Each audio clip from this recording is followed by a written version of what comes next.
'Cause everything is here. Dito sa bodega, wala nang hahanapin pa. Dito sa bodega, ikaw ay alaga. Dito sa bodega, mapapasmile ka.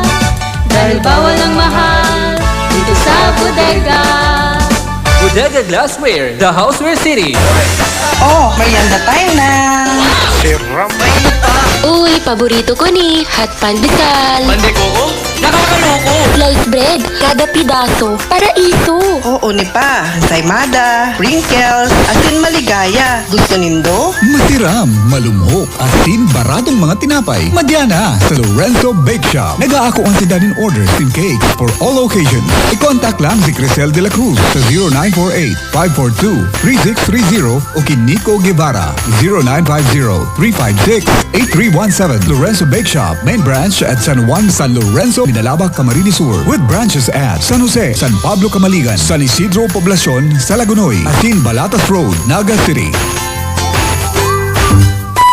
Masayin ka po, tatado-atado ka. Mapabadwad na may babakalo. Bol po, ang mga senior magparalusan yan. Ano man tabawan? May COVID po baga, delikado sa mga gurang. Nga nang kayang-kaya ko yan. Na may protection baga ko. Anong protection man yan, lo? May kape baga kong iniinom. Sininom mong kape ni Manoy? Iyong kayo kanuno. Pampakusugin doon ng resistensya. Por medyo ta kumplito sa natural na sangkap ng mga sustansya. Ilinga ko na masarig pang maray. Kaya pala, masarig man ang pagbati ko. Anong buot mong sabihon? Sabi na daw na madaliyon mo ubus ang kape ni Manoy ko dyan yung palanta. Sinasalisi mong pastidyo ka. Magbulos daw dumanta, ba't mo akong magbakal sa banwa? Iguana ka ni sa banwa, lo? Iguana. Dakul lang babakalon ko na ngaring si lola mong painom mong kuman. Sige, lo, miss na. Manakasong ka man magbulos. Araw kaya ang nakainom ng kape ni Manoy.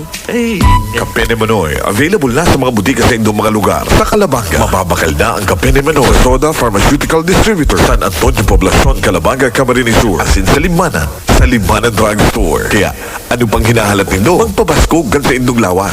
Tugon ng resistensya, labanan ng COVID. Asin mag-enjoy. Kan nakaugalang namin kan sarong original na kape. Kape ni Manoy. Bakal na!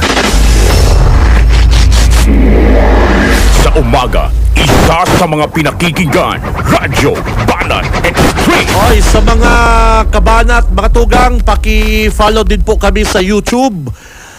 Mga Dabarkan, sa napon po dito ang 91.9 BBS FM. Pinduton po dito ang subscribe sa YouTube, BBS 91.1. Ano po? Kanda ka aging kasubago. Kasugba, tapos kasubago, nakumbalan ako, pagbukas kong YouTube, lumabas sila laugong ko sa YouTube, ay pambihira sa BBS. Ay pambihira, kumbalan ako ay. Sabi ko, bihira, medyo gwapo man pala to sa TV. Bukas ko yun, duman sa TV ko, duman sa TV baga, araw kaning TV ta, pero sadit mandigdi, sadit digdi. Pagluwas ko yung pambihira, lahinig ko, sabi ko, gwapo man palang ko, alo. Okay, good morning sa kuyang batch. Bossing, Aski, Chokson, Bossing, sir, good morning. At sa kuyang Dabarkans dyan sa City Hall, Mabuot, maalalahanin na amigo, talagang ano ka, the best ka talaga amigo, pambihira baray ang padakula digdi sa kuyang kabatch ni. Nasa linya lang si partner Junil. PBS Banat Patrol. Parikoy! Bossing Benji, maray na aga sa tuyong mga parantabay. Ngunya na pagkaga makakaulay taan na direktor kan na VFAR digdi sa laog kan na Bicol, si Dr. Ariel Pio Quinto, tanganing aramunta kung ano si findings ninda sa investigasyon duman sa nangyaring pagkakagadan kan na tulong persona asin pagkakairido ni nagkapira pa